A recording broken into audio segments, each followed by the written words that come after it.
안녕하세요. 지극히 작은 자입니다. 하나님께서 주시는 감동을 처음으로 귀를 기울이게 됐던 시절을 기억합니다. 약 21년 전의 일입니다.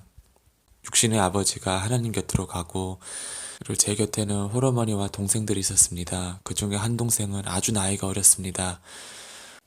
이 아이가 걸음마를 연습하게 될 때, 저는 학창 시절 가운데 가장 중요한 시간을 보내게 된 것입니다. 바로 고등학교 기간인데, 정말 모든 것이 막막했습니다. 그 당시 저희 집은 시장에 있는 상가주택 3층에 있는 곳에 새들어 살고 있었습니다. 집중해서 공부할 수 있는 여건도 되지 않았고, 집안 형편은 저희 공부에 전폭적인 지원을 기대할 수 없는 상황이기도 했습니다. 하나님께서 너가 나를 찾았느냐? 나도 너를 찾고 있었단다. 나는 너를 사랑한다. 내가 너희 모든 것을 책임질 것이라는 감동으로 그 당시 아버님을 잃었던 저희 마음을 강하게 붙잡고 위로해 주셨습니다. 그러한 하나님의 격려는 다른 사람들이 어떤 격려와도 바꿀 수 없는 귀한 것이었습니다. 저는 그 격려의 말씀을 붙잡고 책임감을 갖고 공부에 매진했습니다. 하지만 주님께서 주시는 온전한 믿음과 온전한 평안으로 공부에 임하지 못했습니다. 그럼에도 불구하고 하나님께서는 놀라운 일들을 저희 삶 가운데 더하여 주셨습니다. 하나님이 마음과 생각 가운데서 그것을 붙잡고 공부를 하게 된 지 1년이 지나자 그 당시 제가 다니고 있었던 학교 안에서 가장 평균 점수가 높은 학생이 되었습니다. 그때가 이제 지금으로부터 정확히 20년 전 일입니다. 뿐만 아니었습니다. 하나님의 감동에 귀를 기울인 지 1년이 지났던 그 학기 마지막 시기에 단순히 문이과 통틀어서 가장 평균 점수가 높았던 학생뿐만 아니라 2개의 장관상과 여러 개의 광역시 교육감상을 동시에 수상할 수 있도록 해주셨습니다. 지금 생각해 봤을 때 그 일은 기적인 것입니다. 제가 얼마나 기초 실력이 부족하고 그랬기 때문에 나의 지혜 없음을 주님 불쌍히 여겨달라고 기도하면서 공부했는지 모릅니다. 그럼에도 불구하고 기초 실력이 탄탄한 여러 친구들을 제치고 그와 같은 일을 허락해 주신 것은 전적으로 주님의 은혜였습니다. 하지만 안타깝지만 저는 그 지위를 오랫동안 유지하지 못했습니다.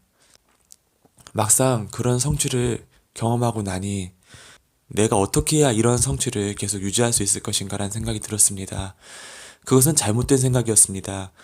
지금까지 해왔던 것처럼 항상 주님의 은혜 앞에, 전적인 은혜 앞에 무릎을 꿇고 집중하고 나의 노력이 아니라 주님의 이끄심에 더 집중했다면 저는 그러한 지위를 더 오래 유지할 수 있었을 것입니다. 그렇지만 나의 능력, 나의 노력, 나의 수고에 더 집중하게 되었고 그러한 나의 노력, 나의 수고, 나의 집중 가운데 주님께서 얼마나 역사해 주실 것인가를 가늠하기 시작했습니다. 그러다 보니 다시는 그런 평균 점수를 맞기 어려웠었던 것이죠.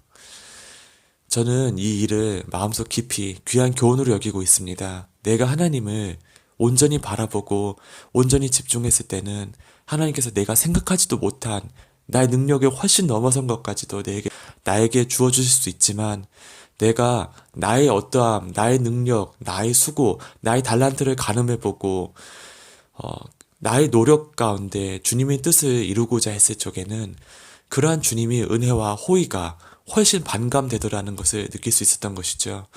어떤 중보자분께서 내가 하나님의 뜻대로 제대로 가고 있는지 꼭 여쭤봐달라고 저에게 질문을 해주셨습니다. 그 질문은 사실 굉장히 중요한 질문입니다. 지금이 저에게도 해당되는 질문이기도 하지요. 저도 늘 하나님께서 나와 함께 하셨으면 좋겠다.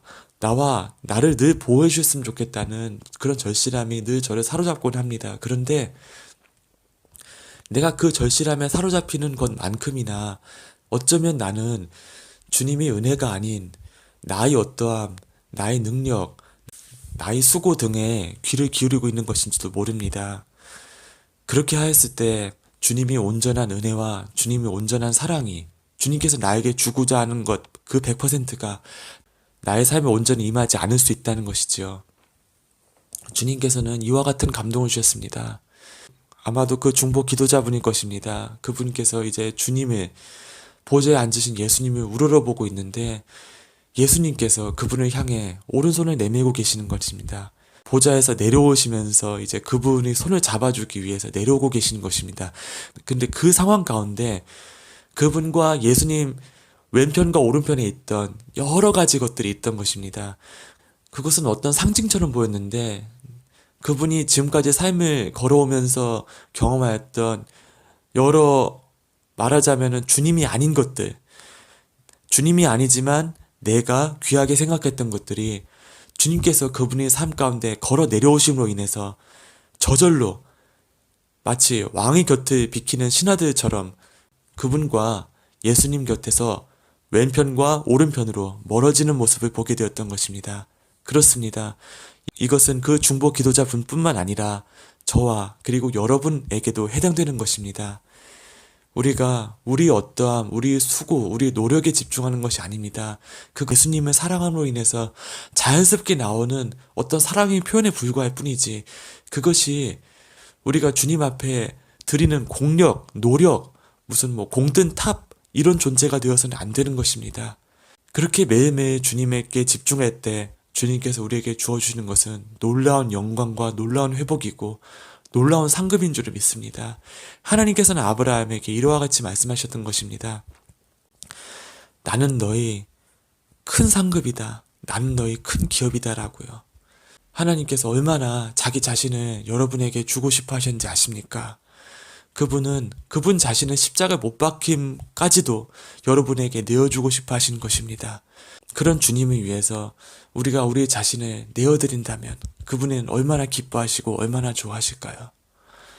우리가 이러한 사실을 명심할 때 비록 우리 주변의 환경이 우리에게 일시적으로 우호적이지 않다 할지라도 우리 주변의 정세가 우리의 기도하고는 관계없이 돌아가는 것처럼 충분히 우리를 실망케 만드는 것이라 할지라도 우리는 절망하지 않을 수 있습니다.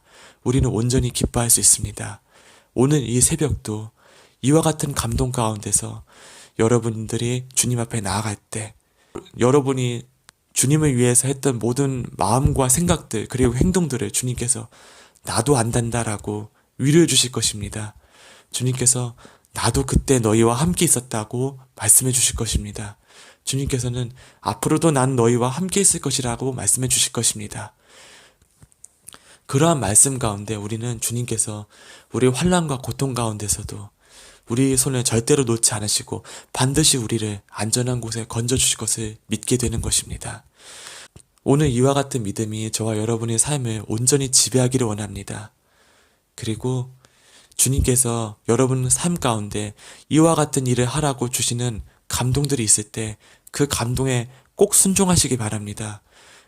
그 감동은 여러분이 조금만 수고를 들이면 충분히 순종할 수 있는 감동입니다.